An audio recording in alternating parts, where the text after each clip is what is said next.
Hello, everyone, again. Thank you sincerely for joining, and welcome to Solidarity Speaks with the Green Olive Collective, Center for Jewish Nonviolence, All That's Left, Ahvat Amim, and the Migrant, Immigrant, and Refugee Rights Alliance, an emergency webinar series giving people around the world a forum to hear directly from Palestinians and Israelis about the ways their communities are being impacted by the events of the last weeks, about the ongoing violence, and about the urgent need for an immediate ceasefire and a release of all the hostages.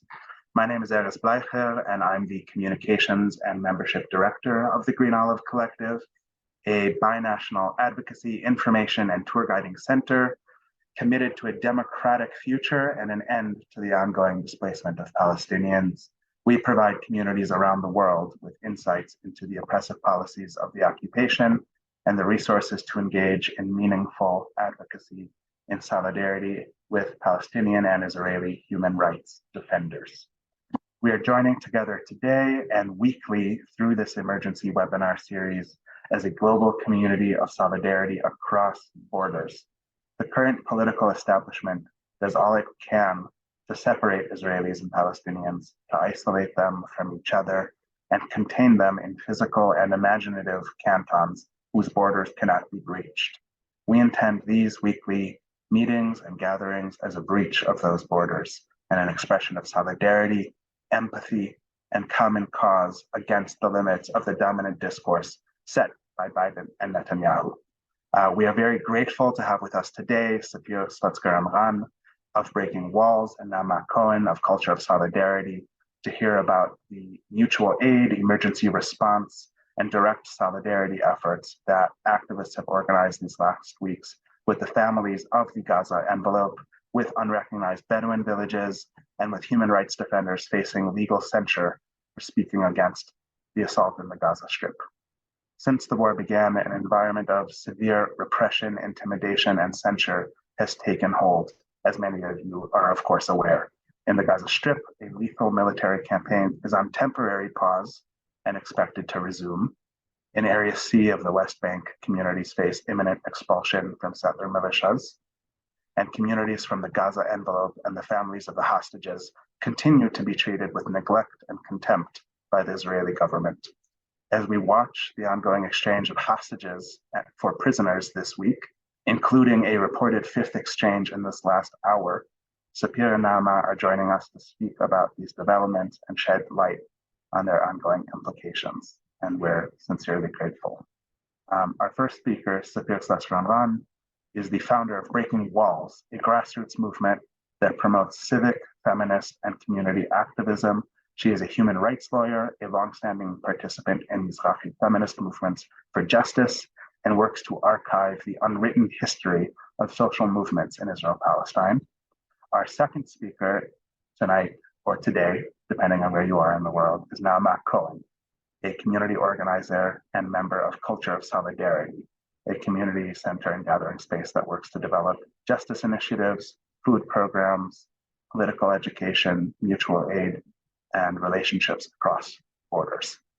So thank you again to you both, Sapir and Naama. Before I'll pass it over to you, shortly, I just want to let everyone know that as we move forward and as we begin to hear from Sapir and Naama, everyone should please feel free to send questions in the chat as the conversation proceeds. If you can send it directly to me with the word question with a colon or dash afterwards, then I'll know to look for it and I can hopefully integrate it into the question and answer at the end of our session today.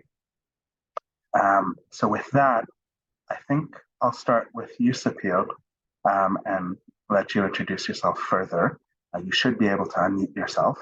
And I want you, well, of course, I want to start by thanking you again for joining us in this difficult time and ask you to tell us more about yourself. What's your name? Where are you from? And where is your family from? What activist, community organizing, and solidarity projects have you been involved with in the past and with Breaking Walls? And what about your past informs or affects your relationship to this current moment? Are you here and are you able to unmute? Yeah, I think I'm on mute, right? Yes. So first of all, I want to say thank you for organizing this. I feel like there is a lot of information and a lot of or maybe more misinformation about the situation in Israel-Palestine. And I'm sure as you're trying to following on, resources and sources that are reliable, it's very hard to actually get connected to the voices that are on the ground right now and hear different inputs about where we're at and how we actually got here. So I really appreciate everyone. It's kind of amazing for me to see that we are 101 people here in this webinar, actually trying to connect as much as we can through online. And I really appreciate that because I feel that we didn't have enough chances as we were working in a very intense way. We didn't have enough time or even energy to have a second to explain a bit about why we're working on those issues and why and what is the background. So maybe I jumped ahead a bit, but my name is Sapir-Sluzker Amran. I'm 33. I live in South Tel Aviv. I'm based and was based basically my entire life here in Israel, born and raised. I grew up in something that we can identify as like a bougie settlement in a way that is not very ideologic, but still a settlement. And since 2011, I became extremely activist in movements and activism related to poverty and women in all kinds of intersectionalities and options, as the public housing struggle, the evacuations of Mizrahi and Palestinian neighborhoods in 48, in the borders of 48 Israel, struggles related to disadvantaged and underprivileged communities, Ethiopians, immigrants, refugees, Mizrahi and Palestinians that are 48, and as an Israeli citizenship, and especially with women that are single moms, or the ones that are fighting against poverty in their daily life, some of them for a couple of generations now. And in all of that work, I was really trying to do that in a way that we are working with the community, not for them, and trying to build solidarity between struggles, between communities that are usually apt to be against each other because of the way our government works, because this is the regime and this is how they're succeeding, as we can see now. So this is what I was doing for the last 12, 13 years. And a few years back, I founded with another activist a social movement, social feminist activist movement called Breaking Walls. And we are doing grassroots work with communities fighting poverty, organizing communities, but also organizing campaigns and trying to give them a back and set up to a place that they're not longer have to be in a survival mode. So that's part of what we're doing, and we're trying to work in a way that is very political. So we do charity also. If someone is in a place that they don't have the money to pay for electricity, we will have to fund it, but we will also organize and ask them to join to our activism related to change the law regarding to poor people and their access to electricity. So this is just like one example. And what we're trying to do is work with the communities that they have the less, maybe I want to say it that way, that the communities that have the less to lose and more to gain from changing the political situation that we are. And we're trying to work with our communities from our own identity, me as a woman, as gay, as Mizrahi, as Jewish, to work with my communities in order to challenge them and also to bring them to work with other communities in solidarity, and try to identify the way that that we have to fight this old policy of divide and conquer from a long time ago. Just to add up a bit about the archive, I was saying about something that documenting the forgotten history. So one of the projects that I'm working on in the last 3 years was creating the Mizrachion, the People's Archive for Social and Political Movement. And that's why, and it came from the reason that we don't have almost any information about social and political movements that were working together. We don't have enough information, and that is why we don't have enough ability to challenge the narratives, the Zionist narratives, but also the narratives that we grew up on, the narratives that have to challenge people and push them to be activists and be involved in their society as their role as citizens, as human beings, and not just to continue to obey to the way the country is running right now. So maybe I will elaborate a bit more in the next questions. Thank you. Thanks, Sapir. Excited to hear more about the movements for racial, economic, and gender justice that you've been a part of and what they mean in this moment. And appreciate the framing you gave around the divide and conquer policies and the ways we have to build solidarity across the divisions that the government tries to institute. But for now, I'll pass it to you, Naama, and also allow you to say more about yourself and share more with us about your background. Could you also begin by telling us about yourself? What is your name? Where are you from, and where is your family from? What kinds of community organizing do you do as a resident and justice advocate in your community and with Culture of Solidarity? Okay, so thank you, Erez, for your invitation.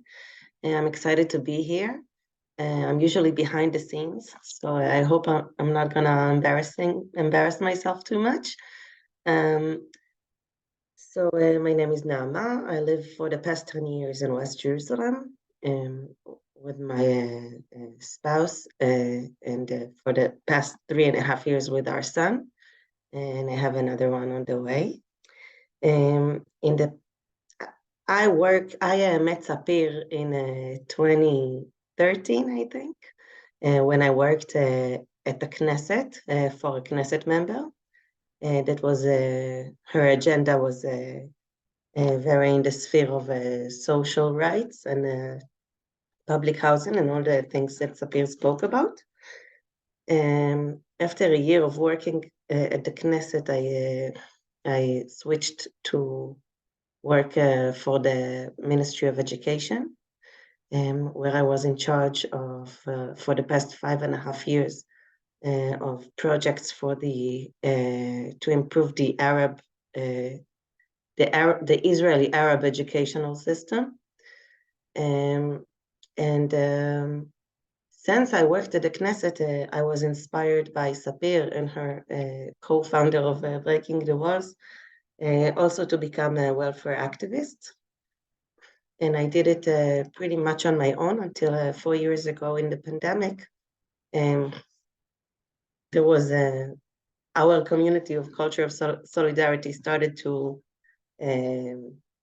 become. And in Culture of Solidarity today, I am in charge on the elderly and special needs community. A little bit about the Culture of Solidarity. So first of all, we are a community.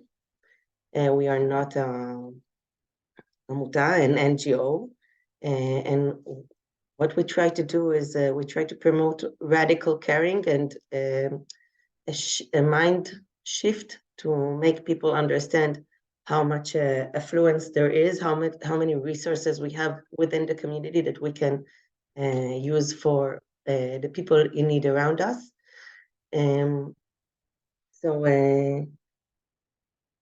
My main responsibilities is in our aid, our humanitarian or welfare projects, but we also have a big educational projects and a culture you spoke about our space in Tel Aviv, so House of Solidarity, we have many cultural, educational events, and also activism in the pure sense of it. We're going to discuss later on. The reason I mentioned my past in the Knesset and in the government is to somewhat help you understand where I am in the sphere of political and activism. I am, in my opinions, I'm a radical leftist, like many of the people you already met in these webinars. But my agenda is very pragmatic. Like, I want to influence towards my goals wherever I can. So I'm not afraid, even if it's not the pure leftist agenda, to work in the institution. Yeah, so that's about me. Thanks, Naama. We're really grateful to have you here with us today. And I'm really excited to hear more about, I think you used the phrase radical care. So what the culture of radical care across borders that is being built through your and many other people's efforts means in this time. And also in relationship to affecting policy and moving between the grassroots sphere and the halls of power and different strategies for change. So with that, I'll move back to you, Sapir, and shift the focus more directly to these last weeks and ask if you can, for you to tell us about the mutual aid emergency response and solidarity efforts you've been helping to organize with communities in or evacuated from the Gaza envelope in the wake of October 7th. We'd love to hear about how the government of Israel is relating to the communities, to the families of the hostages, and what's important in your mind for people around the world to understand. We'd love to hear what you're seeing on the ground and the ways people are being impacted. Sure. So I think that the basic that we have to understand that in the last year and more, we are fighting and up to be against the most right-wing, fascist, crazy government that we ever had to face. And there was a competition before, okay? And the last government, the one before, they won the best also. But we could have seen how the fascists that we met on the streets, okay, people that I personally fought on the streets of South Tel Aviv and other places that were against immigrants, that were fascists, that were against the LGBT community, that like I fought directly face to face, okay, had to face their violence in the streets with their mobs and thugs that they were like moving against us. Suddenly they weren't part of this kind of like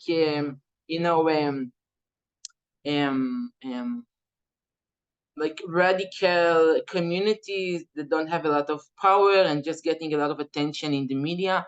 Suddenly they became in charge in order to keep Netanyahu in power. Okay, they became in charge, and this whole year, and this is a connection that I feel that it's important to share, that this whole year you saw probably our demonstrations for democracy in Israel, that even though I'm sure we can all agree that there is democracy for some, there's still something, and this is the something that we were fighting for.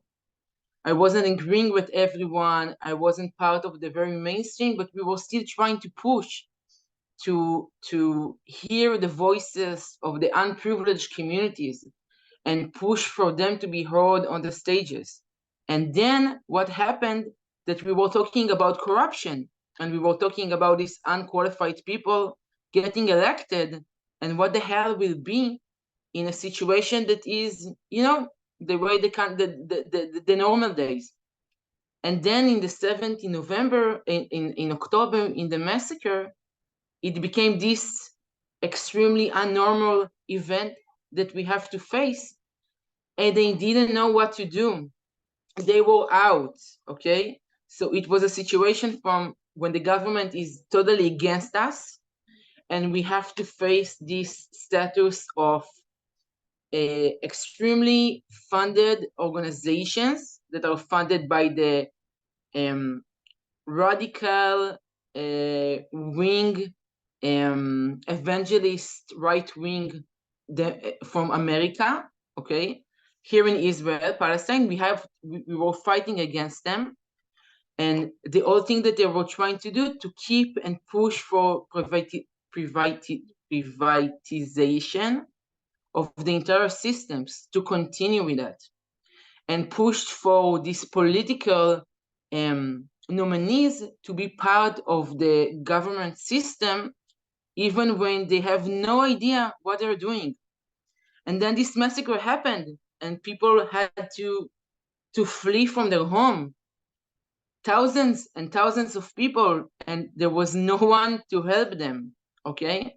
There was no one to help them. They were trying to get out from the massacre of Hamas, and they had to call for volunteers, okay? Civic volunteers, to rescue them with their own cars in like this, you know, emergency systems that everyone were developing really fast. And this is what happened. And people were fleeing from their home to an hotel with nothing but their clothes that they have. And there was no one to speak with in the government and in the governmental organizations, okay? So I had friends that were working with me that called American and European supporters, philanthropics, okay? Called them and asked them to pay for the hotel because they can't get access to anyone in the government to help with that. And it wasn't for a day or two, it was for over a month, okay? And even now we can see that there's still so much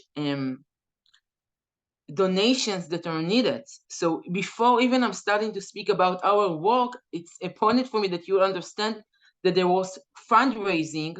So for example, you have this WhatsApp group neighborhoods of your neighborhood that are talking about what we're gonna do with our kids, you know, all kinds of things related to that. And suddenly everyone was starting to raise money to get these tactical shields for soldiers that didn't have it, okay? They were recruiting money and sending this equipment from all over the world because there was no one to fund it here. We had families and people that were calling us, not me specifically, but from our communities, saying, we got recruited to the army, they're asking us to fight, and we don't have any equipment. And this is something that we needed to donate. So we had everyone was fundraising the entire month as much as they could, and people were left out without a job, without an income, and were, you know, cooking in their home for the soldiers that didn't have anything to eat. And they were cooking food for the families that were evacuated because they didn't have anything in the hotel and they didn't have money and anything, okay? Any identical papers, anything, no credit card. So that was the situation. And in the beginning, I'm telling this background because I want you to understand that we had to, even before we had to be in a position that we were basically taking the job of the government and the country, okay? We're paying taxes and we're paying more to the real people that working, okay? In order to organize something, to have any kind of support, of social network for people to lean on. But then what happened is in the 17th October, it became very clear that we have no one to work with. And while we, Naama, other people, we were, you know, in shock, trying to cope, trying to understand what's going on, trying to help as much as we can, angry that this is our job to do because there's budget for that. Israel is wealthy, okay? It's a wealthy country. also because of the occupation and many reasons, but it's a wealthy country. And we saw that instead of giving the budgets to where they're supposed to go, the discussions that the government is having is about how they can take this money and transfer it to the settlements, okay? Instead of giving it to the people that actually need it right now. This is what they were doing. And for us, we were in a position that we were trying to organize and support as much as we can. And people like, worked in a wild and extreme way to support everyone that they can. And in a few days, we found out that as we're trying to support everyone and be that safety net that the country didn't give us before and don't give us now, the right-wing government and their helpers and their organizations were blaming us, the left in Israel, this small group of people, the left in Israel, were blaming us that the massacre and everything that happened because of us, okay? And still, so while we were trying to cope, they said that it was because of the demonstration. They said that it was because people threatened not to go to the army because of democracy. They said many things, okay? And while we were trying to do any kind of political work, all the campaigns that we can saw that we are one nation, Am Echad. We are one nation. There is no right wing. There is no left wing. It's all us together. So every time we were trying to say something that is relevant, to say, guys, you messed up. Take responsibility. Bring money to the people that were evacuated. Bring budgets to the communities they need. They said, no, what is your motive? Why are you organizing this? Things like that, okay? And there was a question about the family of the hostages. I was working and still working in some of the families of the hostages, kidnapped hostages, and every time they were trying to say something political, they got backlash that, why are you blaming the government? So who they need to blame exactly? But they got continue to tell them, why are you blaming the government? This is not the time to find someone to blame. And we said, excuse me, but the welfare system in Israel was in a crisis way before. And we kept demonstrating, we kept telling you that, we kept coming to the parliament to speak about it. And you laughed at us and you betrayed us. And we went to demonstration and you used the police to be brutal against us. So we won't have the ability to say something about it. And you messed up everything that we're trying to do. And now you're coming and telling us that this is our fault and taking the budget that's supposed to go to the welfare system. And even after the massacre, continue to move that money and still now, okay? Continue moving that money to the settlements, okay?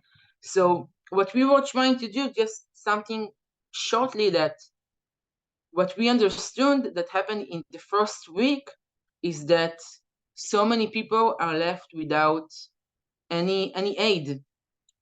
And the aid is not only of getting a budget for the hotels, for sleeping in the hotels, or getting a hot meal or something like that, or emotional support.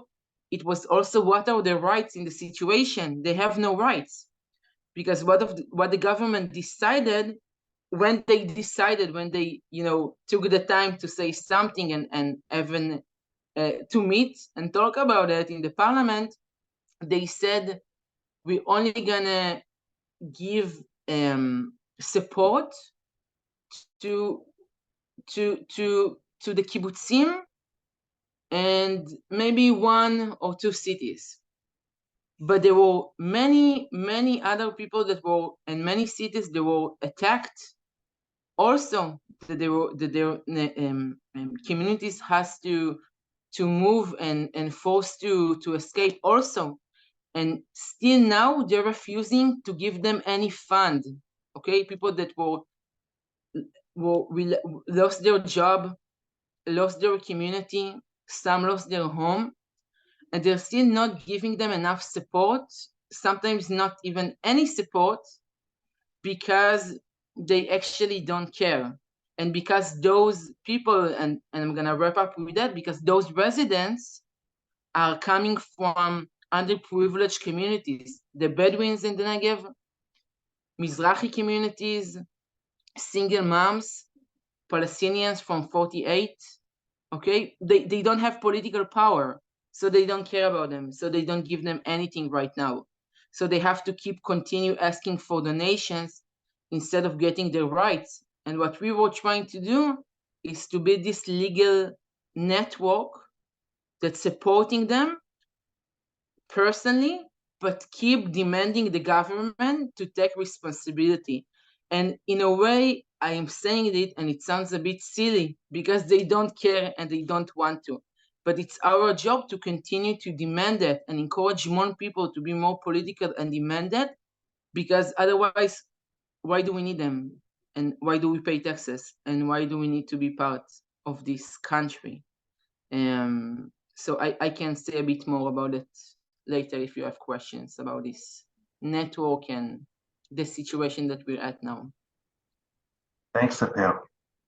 I think the things you're touching on are really important, and I think they're also sometimes left out of the conversation abroad. For people to understand the extreme lack of care that the government of Israel has towards its own citizens, and the neglect and contempt that with which they treat their own citizens, the families of the hostages in these last weeks. It reveals a lot, and the connection you've made about how resources that should go to communities are going to the settlements, and that the agenda of this far-right enterprise and of the occupation takes away funding resources that should go to people. Of course, it's an analysis that I know the Israeli Black Panthers made in the 70s too, that money was going towards housing in the settlements in the West Bank and not towards the neighborhoods, not for education, not for people's needs. And it's also happened after a war, and right. Was a cover of saying, as they do now, and I'm sure that Naama can say a lot about it, this is not the time, don't speak about it. We are all one, we are all one nation. Right. And this is the way to shush you, to say we have to be united while they're working very hard to still divide us. Yeah, thank you. So I'm going to turn to you, Naama, and ask you similarly to please share with us about the mutual aid, emergency response, and direct solidarity efforts that you've been involved with in this last period with Bedouin communities and other communities. What have you experienced and seen since the start of the war in your own or communities you've worked with, and what are the conditions around you? Okay, so before I focus on what I did, I want to connect to the things that Sapir said, and to add that because it's all very, as you understand, Sapir and I are fighting for a more socialist agenda rather than capitalist or neoliberal. And what is going on right now is that each community, or community if it's a kibbutz, or actually a family if it's a city, because it's not as much organized, is fighting for their own survival. And what is going on is that they all are approaching the same people, the same families, the same nation, and asking for donations. And as you can understand, without any state that is trying to manage all that, we are actually creating obviously a competition on resources, but maybe sometimes even a conflict, because are you helping this kibbutz or that city? Or and it continues to divide us. Also, another thing I wanted to mention, in addition to what Sapir said, is that now there's this rush, this noise of the war. Like, we are all focusing on what is going on in Gaza and in the Gaza envelope. And under this noise, the government is continuing with the same things they did before the October 7th. I mean, they continue to do awful things in the settlements in the West Bank, violence of settlers towards Palestinians, armed settlers that are threatening Palestinian communities, displacement of Palestinian communities, humanitarian crisis within Palestinian small communities in the West Bank. That's one thing. The other thing is a dictatorship. Because I'm pregnant, I'm trying to avoid to go to protests. But why? It's just a protest. But my friends that were protesting there's a teacher. I come from the educational system. There's a teacher that was interrogated for treason because he posted Facebook posts about what is going on in Gaza. And he was in jail, not in jail, in Matzar, in detention for 4 days. My friends went to protest during his trial, and the police was so violent. I have the videos. I mean, so they continue with the censorship and hashtaka. Silencing voices of criticism. And of course, as we all know, the fascist movement was founded after the war. I mean, the fascist movement started in Italy after the war. And it's because a war it very much infuses fascist feelings in the warm sense of it that is turned to violence and hating the other. So that's in general. Now, what we do in culture of solidarity, we are a very flexible and agile and cooperative community. So it allows us to stay relevant and up to date with the needs that we come across. So in one of our groups, somebody approached me and said that she's raising money for the unrecognized Bedouin villages. And because I worked a lot with the Bedouin and Arab community, so I started to interrogate her more what is going on there. And by that, I understood that they are in a very big humanitarian crisis. Just for you guys to know the picture, so in Israel, in the south, there are the Bedouin villages that the government has not recognized most of them as they are like illegal.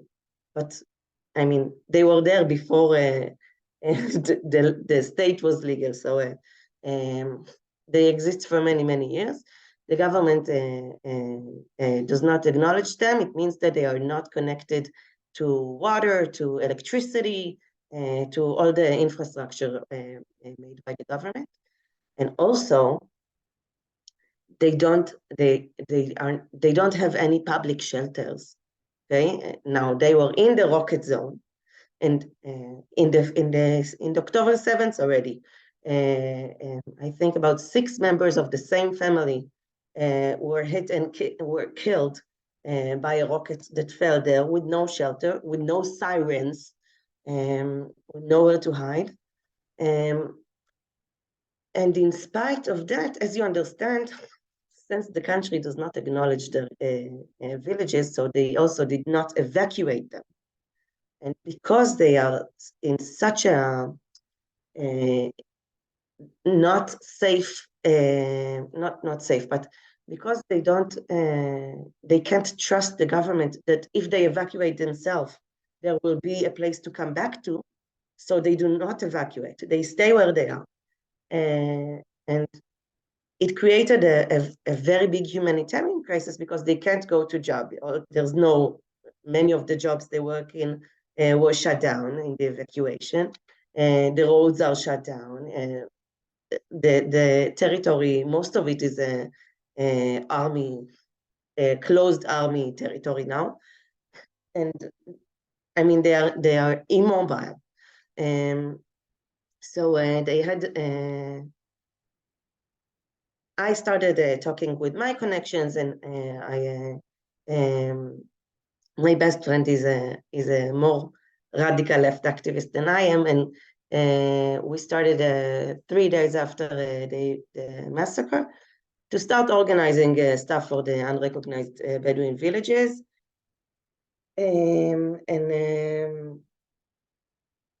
If you are interested in how it worked, then I can tell you more about it later, but I feel that it's not the focus now. Just in regards of where is the government, so I have to tell you a story that in our kits that we sent to the Bedouin villages, there was first aid and medicines.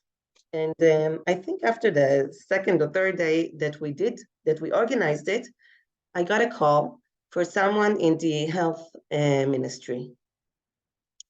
And he told me, hi, I heard you're organizing stuff for the Bedouin villages. So I wanted you to know that there is a civil operation room that is in charge on distributing it, so you can contact them. And I asked him, who, Sliman? Yes. Oh, I'm in touch with him. So the ministry called me in order to connect me a private person, to connect me to another private initiative. And then I told him, so we're in touch, but if you're calling, so I have to tell you, there's a big crisis of medicine and of first aid kits. And also there is a lack of first aid kits all over Israel. So maybe you can help us with that. And then he said, yeah, we checked it, but it's not under the authority of the health ministry, under the authority of a different, of an army unit called Picud Ha'oref Erez. Something like home front commander. Yeah, okay, the home front unit in the army. And I told him, are you telling me that while all of us, the civic society, is trying to come up with a private initiative to help everyone, you government is still trying to move responsibilities from one ministry to another? And he was ashamed of like, since I've been there, I know his position, I know he's not in charge. I am lucky that I don't work right now in the educational ministry, because I wouldn't be able to face it, how much they are not functioning right now. But that's just a story about how the lack of the state is really, we really feel it. I wanted to tell you about our initiative for the Bedouin villages. We did it for about 2 weeks, and then we understood that there's a lot of initiatives for the Bedouin villages right now. And we felt, and meanwhile, we also saw that the situation in the West Bank is becoming more severe and a humanitarian crisis. And our group of activists switched from focusing on the Bedouins to focus on the West Bank villages, mainly. And I wanted to tell you that something that you may not see, that we had a very big response to our call to help the Bedouin villages. I felt that it gave me a lot of hope. I felt that right now we're in a war, and everyone wants to do something to help. And I felt that many people that were wanted to do something to help, but are not really, we are not for the war. We don't want this war. I wish we could have go on a political משא ומתן מדיני, on the political way of resolution. So I interpreted this response of so many people to help us, that they found like an outlet for them to help without leaving behind their agenda, without with still focusing on building bridges between communities and between Arabs and Jews in Israel. And we were criticized by some people, by our friends. My friend told me there's a phrase in Hebrew, "Aniyei Ircha Kodmin," your city's poor come first before other cities' poor people. But there was much more response and recruitment than there was rejection.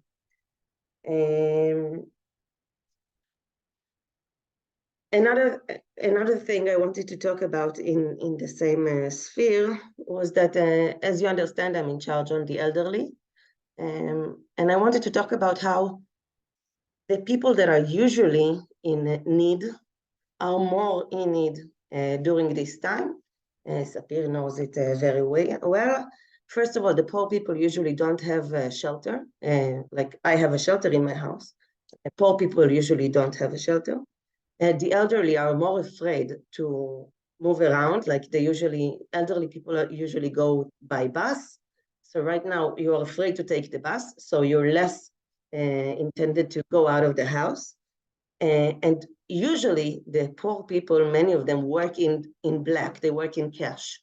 So right now, not only there's no job in cash because a lot of the market is just shut down, a lot of our economy is shut down, but also if you work in cash, then you don't get now the social security stipends, because your social security stipends is based on your former reported income. While the people in need are becoming more in need, the ma'anim, the responses for the needs are less. First of all, because many people want to volunteer, but they want to volunteer regarding the war. They want to volunteer with the people either from the Gaza envelope, either with the army, people that are right now in the public focus. Second of all, the country, as you understand, has a lot of lack of people, of caregivers, if it's emotional social caregivers, of social workers, of resources. And instead of recruiting, as they could have done, as Sapir mentioned, they take the people that are usually, for example, if you're a social worker and you usually have your 100 families that you're in charge of, right now they take you to work for the hotel where you have a refugee, a fleeting community, and you can't take care of your 100 families. And there's a lot of competition over the same resources. I'll settle for that. Thanks, Naama. Yeah, and really powerful to hear the insights you shared around the state of services that exist, or what that means in this moment in response to catastrophe, the catastrophe of the last time, and how the structural lack of resources then, of course, feeds into the divide and conquer narratives that exist as people scramble for resources between different communities, and how that relates to the systemic issues that we're addressing. Because there's so much to cover and you both are sharing so many important things, we're unfortunately running a little bit past time. So I'm thinking maybe to combine one or two of the questions I had thought to ask you both. And turning back to you, Sapir, ask you to talk about Naama mentioned the censorship and silencing during this period. During this time, anyone expressing opposition to the assault in Gaza or criticism of the war is facing severe consequences. I wanted to ask you about that and any thoughts you have to share about the silencing of dissent of different kinds related to all of this. And then, in contrast, why you feel it's so important in this moment, especially, to sustain solidarity and connections across borders and across communities, and ask how a commitment to solidarity motivates you in this time.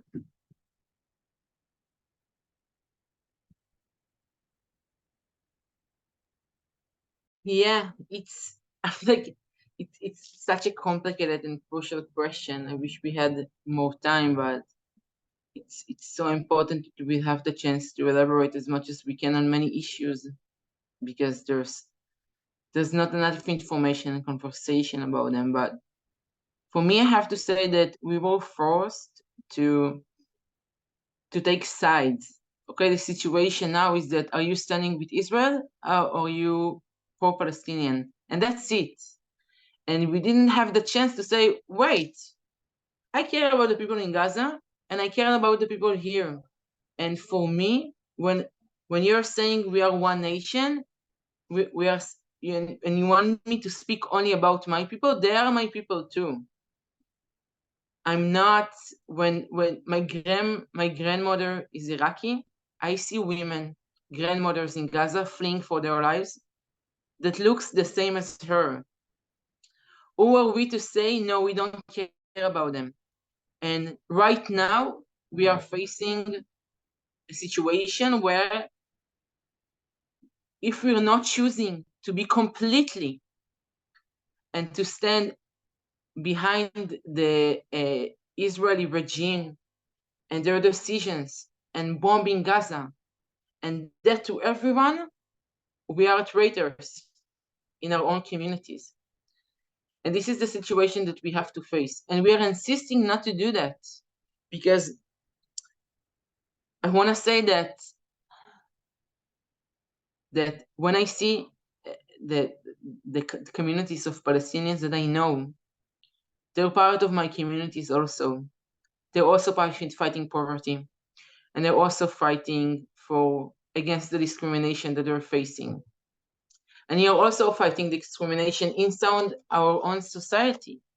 But for them, if you express any concern or grief, even I'm not even talking about saying something that is political, okay? Just to grieve, just to say it's sad that kids are dying in Gaza, the response will be, this is the next terrorist. Why do you care about them? We have to kill them because we have no choice. And I get it from people that 2 months ago, they were still demonstrating for democracy and equal rights, okay? And this is how they feel now. This is how they face. They were talking on and went to the streets about how Netanyahu and his government is unqualified, is corrupted. And now they're saying, yeah, they're qualified to lead this war. It doesn't involve any political situation when they have to, for them, it's their interest to continue the war, because they say after the war, we will talk about whose fault and we will take responsibility and we'll have a committee that will investigate what happened. But as long as they continue the war, they don't have to do that. So it's their interest to continue the war and continue it as much as they can.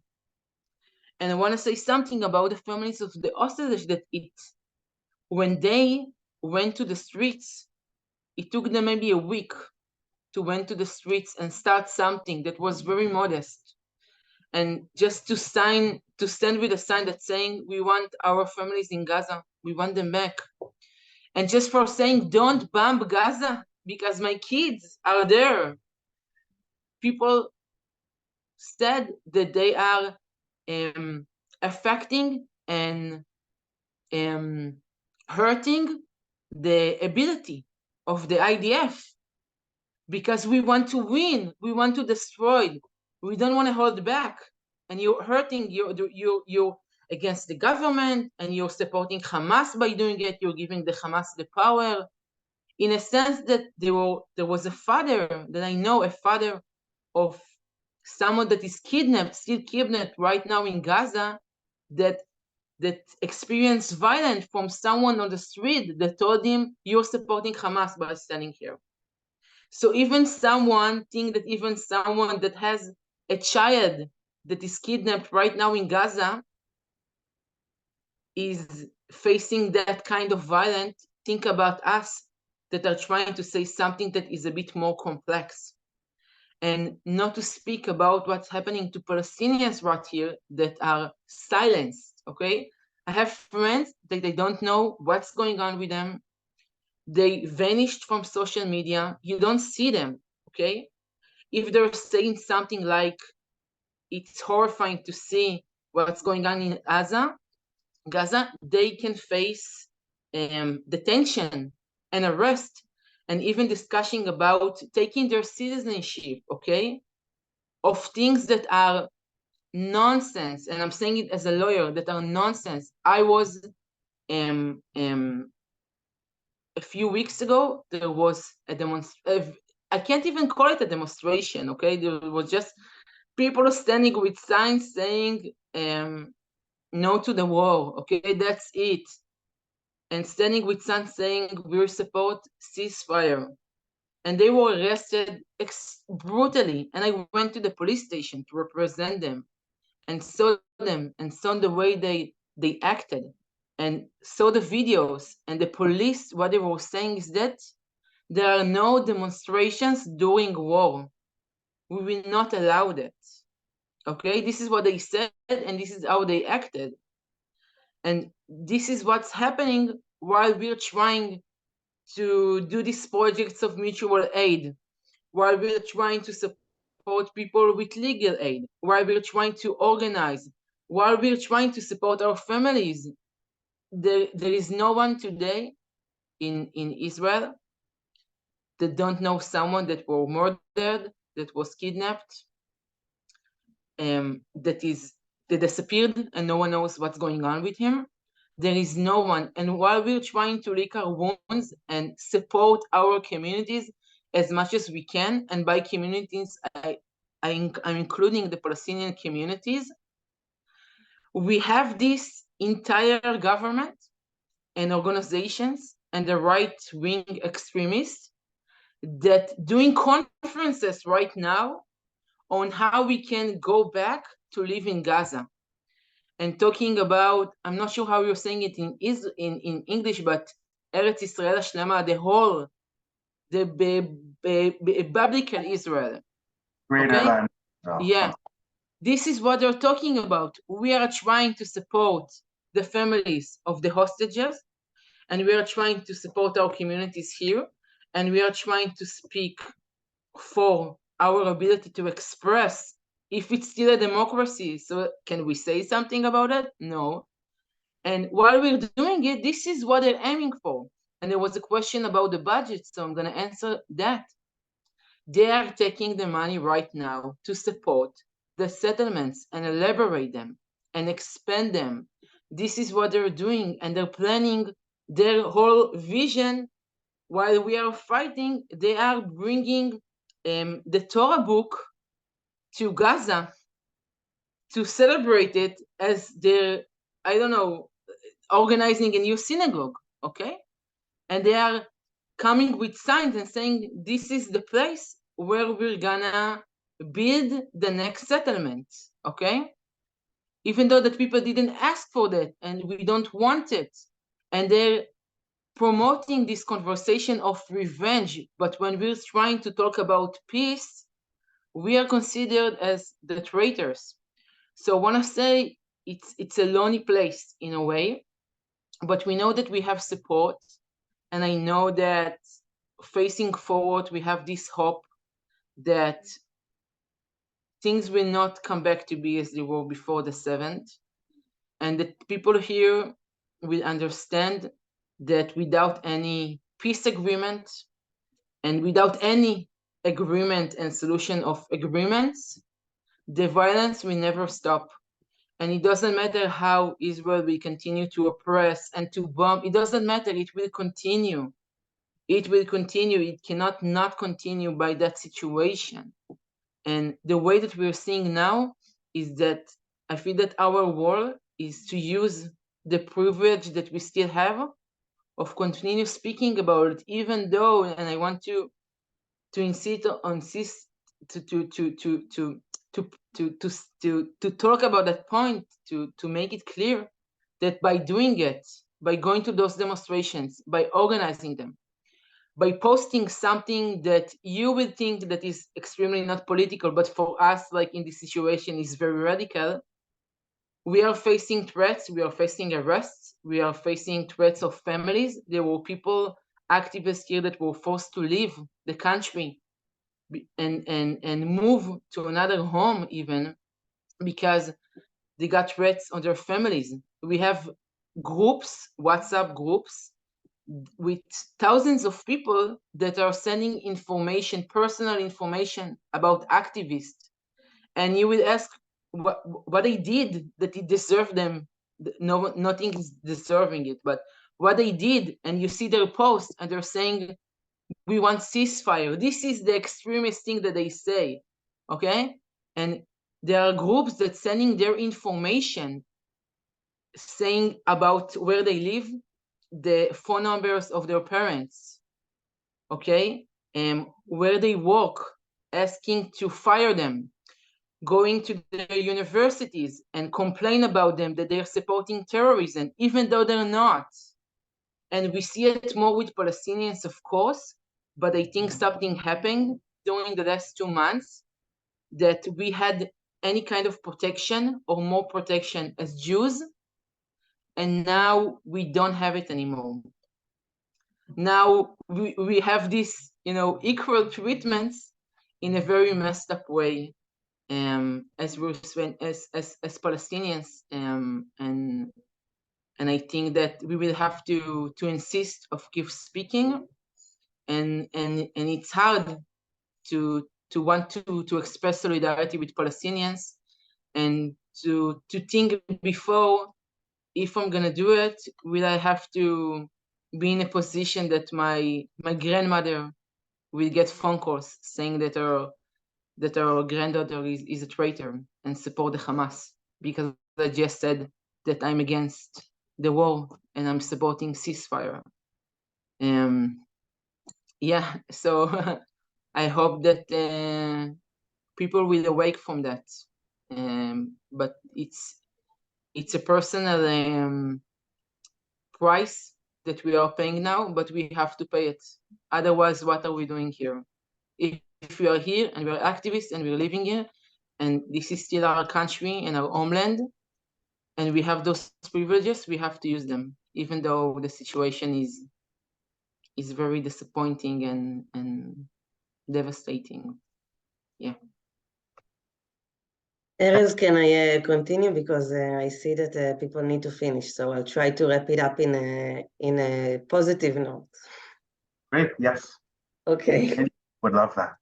So I would like to take this from another point of view. I began with speaking of radical care, and I want to emphasize this idea of empathy and compassion, and to say that beyond all that, everything that Sapir said, I can sign on it. I mean, it's all truth. I want to focus on a different angle. The people in Israel today, no matter who you are very, very hurt. They are in pain. We are in pain. Many people suffer from different types of trauma implications. And also in our closer circles, I mean, in the beginning, in the first, 2 or 3 weeks, I felt like that whatever I want to say, someone will get hurt. And it was very, very difficult to feel that my compassion towards Palestinians or towards soldiers will be interpreted as will be hurting someone else that I care about. And in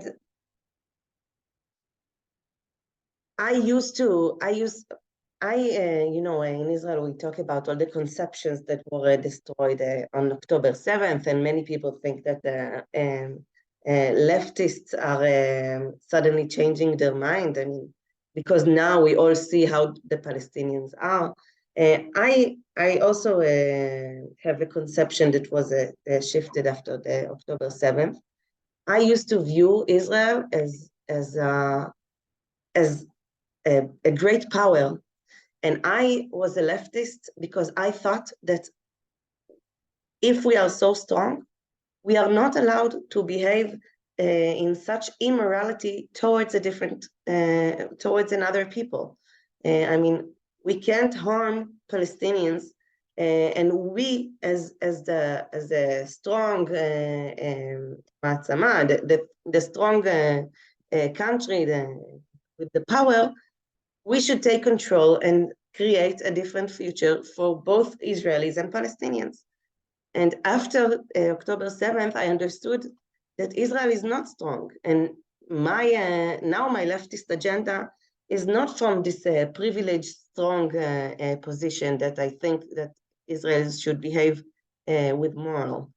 I just think that we cannot allow ourselves. I mean, it's not sustainable to continue and try. The policy in Israel is called maintaining the conflict or managing the conflict. That's how the governments used to handle the Palestinian problem. And now we understand, or I understand that as long as this is the policy, I am not safe here. My children are not safe here. I cannot allow my country to continue not working towards peace, because it means either we are in an existential threat, or we are obviously causing an existential threat to the Palestinians. And in no means is it sustainable. Now, I think that, so I began with talking about how much the people are in hurt, so that also you, people from all around the world, understand the mental and emotional situation that the Israelis are at now. But I also think that empathy is like a muscle, and that if we train it, then it becomes stronger, and we become more aware of the atrocities or the bad things that happen to other people around us. I think that the October 7th massacre, as terrible as it was, and it was, whoever you ask from, I mean, people that are 80 years old and more will tell you it's the most horrible thing that Israel has ever had, the 7th of October massacre. But I see it also as a chance, as an opportunity, because I think that the neoliberal capitalist agenda is done.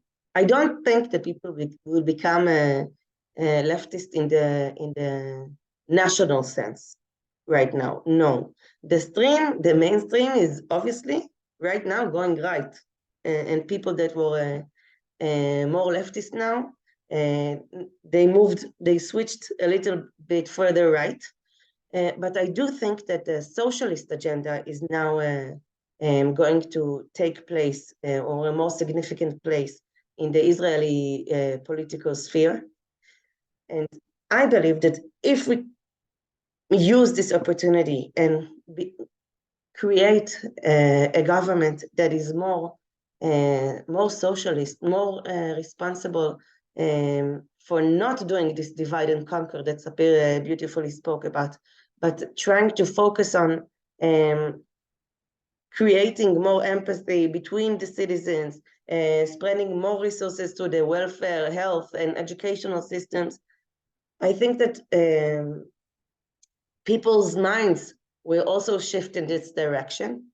And when your pain is being treated, you also can see other people's pain, and you can become more empathetic towards other people. And it starts with me and my family and my community and my nation, and it can go on also to see the suffering of the Palestinians, and hopefully to make this shift back left. Yeah. Thank you, Naama. A moment. Sapir, I see there's a last question that you wanted to speak to. Unfortunately, it has to be a very quick response. Yeah. And then I'll close out the call. Yeah. So just before we're ending up, I'm going to send the information if you want to reach out and learn a bit more. It's not very updated to the situation right now, but you can read more a bit and get in touch about breaking borders. And as you can feel free to share my personal email if someone wants to reach out and ask more questions and have more stages and platforms for us to speak and share our experience on ground and share this vision that we have about the future and the situation that we're facing. There was a question about what we're actually seeing on the media. Is the public in Israel informed about what's happening in Gaza? And I can say definitely not. Like, you have to understand that the right now we have this insane, disgusting reality that's happening in the last few days of releasing the hostages, of reading each day what are the names that are going to be in the deal. There were deals in the first week of the war, but when I'm telling people that we could have done things differently, they're saying no, there wasn't an offer, there was nothing. When we're saying, because the media here did not speak about it at all, that there are offers, okay? The international media is posting things that's happening about both sides, and I'm intentionally saying both sides, but we do not see it in Hebrew here, okay? We are not exposed to that. When we have the information about the numbers of people, the number of kids that were killed in Gaza, we don't see that information here. And if we see it, the media will say, we can't rely, this is a Palestinian source, so we can't rely on that. We're not sure. And we see that what's happening is that people uploading, there's so much fake news that people are uploading videos from Palestinian movies, okay, and presenting it as like there is an industry of people pretending to get killed, okay, that are acting, and it's a fake blood and it's a fake child, okay. So we are facing a situation where we have media. I'm not even speaking about the government, because of course they don't want to speak about it. They don't care. It's not their narrative. But our media and journalists are, in most cases, they don't speak about what's happening in Gaza. They don't show the testimonies. And if they're saying something, they're saying, we are freeing Gaza from Hamas. This is the narrative that they're pushing to the world, and they're pushing here. And that's why when people are seeing what's happening in Gaza, they don't feel responsibility as Israelis, because it's easy for them to say, because they're not exposed to anything but the Israeli propaganda and narrative. And the narrative of the whole world is anti-Semitic. And the narrative is that everyone is against that. And the narrative that if you're saying any criticism regarding to Israel right now, you support the Hamas, okay? There is no even dividing, there's no dividing between Hamas and Palestine.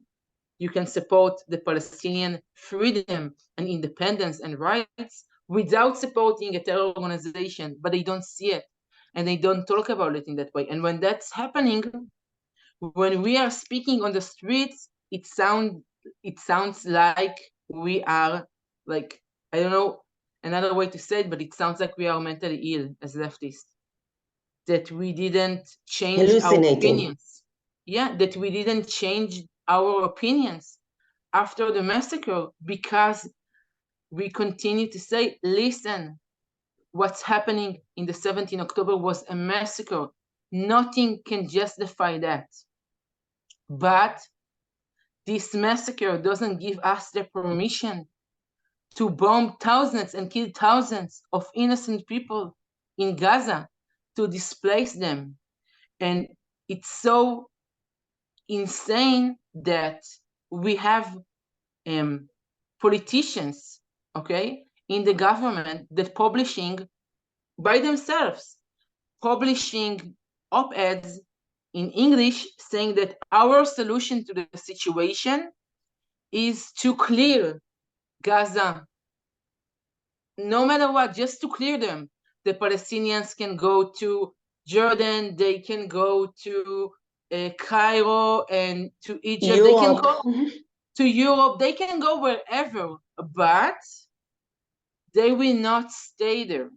And, you know, they're getting criticism saying, okay, this is messed up. So the government, officials in the government saying, no, those politicians, they don't speak for us, they speak in their behalf. Okay? Ministers. Ministers that are responsible of the Israeli Asbara getting comments that they're speaking on their behalf and they're not representing the government. Because even the government in this situation starting to understand that what they're saying is so messed up that you can't not interrupt it as evacuation and killing of entire nation. There's no other way to say that. I want to emphasize that the problem with the media, the media is not doing its job in showing the Israelis what's going on in Gaza at all. But the problem does not just start now. I mean, it's not that they're not showing us what's going on since October 7th. The problem is that for many, many years, the Israelis, we do not get a picture. If you're not an activist like we are and watch Al Jazeera or read Haaretz, which Haaretz is actually a pretty good newspaper, but very not popular among Israelis. So you're not aware in what's going on in the daily routine in the West Bank and in Gaza. And therefore, when such thing is happening, I mean, the dehumanization of the Palestinians is something that is supported by the media for many, many years.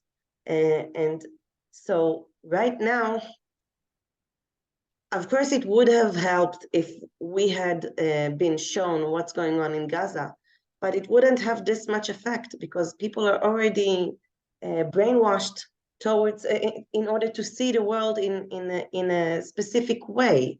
I mean, you know, there's videos of 2-year-olds wearing Hamas ribbons, okay? So people say they're terrorists. Like, how can you call a 2-year-old terrorist? It doesn't make sense.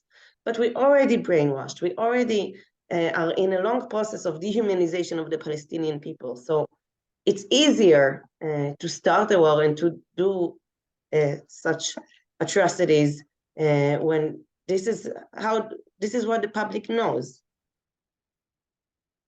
Yeah. Okay.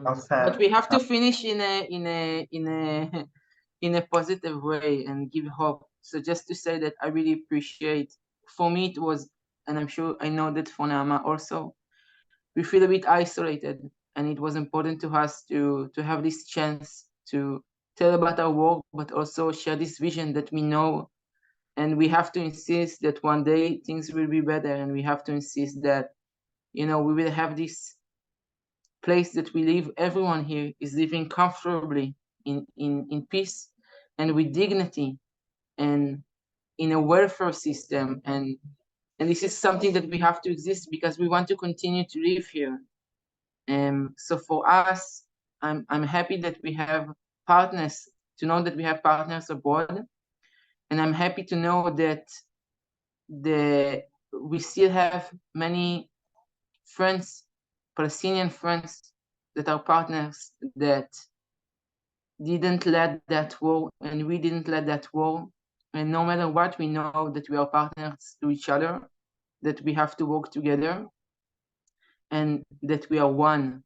And I know that we have to believe, and we have to continue to work if we want to stay here. If we want to continue to live here, we have to continue and work to something that is better, because there are beautiful communities and beautiful people that live here. I can't even explain, but we have such a shitty government in both sides that we never have the chance to see the potential that what can happen here in that land, instead of fighting it, if we would actually join forces and work together. And I really hope that one day we will have the chance. And my call for ending is that I used to think that if the BDS and movements that call to boycott Israel will be very strong, this is what will make Israel to change our ways and the government to take action towards a peace with the Palestinians. As I told you, my conception has shifted. I don't think that boycotting is enough. I think that if people from around the world really care about Palestinians, then you need to make your governments act and take responsibilities and initiate entrepreneurships in Gaza Strip and to put your money where your heart is and to help transform to take responsibility over the Gaza Strip in order to create a different regime while we are doing it on our side, on the Israeli side. And that way, the Israeli government will not be able to ignore and to say there is no partner for peace.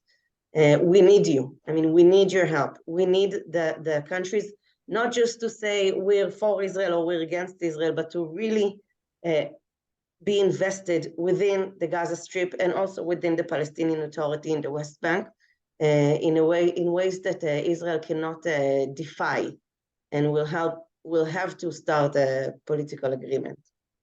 Yeah. Thank you both. There's no better closing words that I can share than what both of you just said. I just want to quickly thank you both for sharing such powerful, striking, and moving words, and for insisting. I'm really moved to hear you both speak and share insights and insist on radical care, on a politics and a mentality that allows for the mutual and collective grief of all the different communities here, that insists that there's a mutual interest for everyone in ending the current, the war, but also the occupation, and that everyone can create a future of mutual prosperity. I think all that you've both said helps us build an imagination of that future across the divisions that are attempted to be made. Yeah, and truly I'm at a lack of words for how appreciative I am for the work both of you are doing and for the perspective both of you shared. So with that, unfortunately, we have to close. There's not enough time. I'm excited to talk to you both in the future. Thank you to everyone around the world who joined as part of global community of solidarity, working to create a different reality and a different future that honors the equal and inherent value of all life.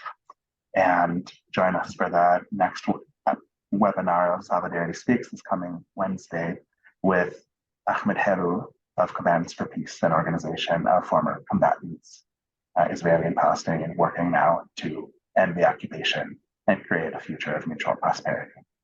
So have wonderful and peaceful days wherever you are, and we look forward to seeing you soon. Thank you, everyone. Have a good day. Bye. Thank you. Good night.